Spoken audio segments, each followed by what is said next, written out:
तो दोस्तों क्या हाल चाल है। आई होप सब लोग अच्छे होंगे। तो इस वक्त दुनिया में जो चल रहा है वो सबसे किसी से छिपा नहीं है, और हम बेसिकली बात कर रहे हैं ईरान और इजराइल के युद्ध में। और जिस ईरान और इजराइल के युद्ध की बात हो रही है उसमें अमेरिका बीच की हड्डी ऐसी बना है कि जिसने पूरे दुनिया भर के मिडिल ईस्ट कंट्री को जला के रख दिया। तो दोस्तों ये तो खबर पुरानी हो गई ईरान इजराइल के वॉर की, बट जब मैं इसको रीड कर रहा था, इस पूरी चीज़ों को बहुत डीपली कवर कर रहा था, तो मैंने ये चीज़ एनालिसिस की कि जिस क्रूड ऑयल के पीछे क्या अमेरिका को इस बात की भनक नहीं थी कि वो ईरान पर अगर हमला करेगा या हमला ऐसे तरीके से कराएगा तो क्रूड ऑयल पे दिक्कतें फंसेंगी। अब बेसिकली मैं बात करता हूँ कि आने वाले दिनों में क्या होने वाला है। देखिए, सबसे पहले तो मैं आपको बता दूँ कि लॉट्स ऑफ कंटेनर्स जो हैं हमारे शिपिंग में फंसे हुए हैं अलग अलग बॉर्डर पे। कुछ इंडिया बॉर्डर पे फंसे हैं, कुछ ईरान के बॉर्डर में फंसे हुए हैं, कुछ अफगानिस्तान में फंसे हुए हैं, अलग अलग बॉर्डर क्राइटेरिया में फंसे हुए हैं। अब इन सब का इफेक्ट इतना ऐसा होने वाला है इस समय कि जो मार्केट का रिएक्शन है, ऑल ओवर इंडियन मार्केट गिर रही है। कल डाउ जोन भी गिरा था, और गोल्ड और सिल्वर उतना तेज़ी से ऊपर नहीं आ रहा, क्योंकि देखिए ऐसा होता है ना, जो न्यूज़ आप देख रहे हैं वो न्यूज़ पुरानी हो चुकी है। बिग इन्वेस्टर ने इस बार क्रूड ऑयल को $120 के पास लेके गया और वहाँ से नीचे $88 आया एक दिन के अंदर अंदर। इतना बड़ा रिफॉर्म देखा गया, $120 ऊपर जाता, उसका $88 नीचे आता।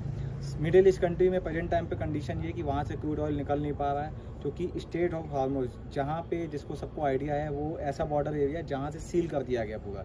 और वहाँ पे अगर कोई भी ऑयल या गैस या कोई भी कंटेनर लेके जाएगा तो ईरान ने साफ बोला है कि वो हमला कर सकता है। इसको देखते हुए हज़ारों कंटेनर मिड ऑफ शिप में फंसे हुए हैं। अब हमें करना क्या चाहिए कि हम मार्केट में किस तरफ देखते हैं, मार्केट आगे कितना गिर सकता है। आज की अगर मैं बात करूँ तो इंडियन मार्केट में निफ्टी 50 23,866 के पास आके बंद हुआ है, और जो लगभग सुबह से 2% गिर चुका है।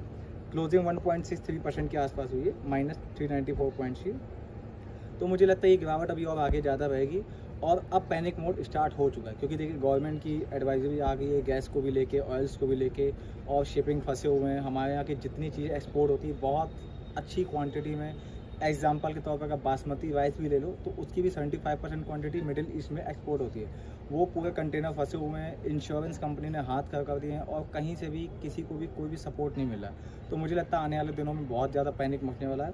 तो मैं आपको इसमें ये सुझाव दूंगा, अगर आप किसी सेक्टर में इन्वेस्टमेंट करना चाहते हैं तो क्रूड ऑयल में अपनी नज़र रखिएगा, क्योंकि आने वाले दिनों में मुझे लगता है क्रूड ऑयल में एक अच्छा उछाल और देखने को मिलेगा।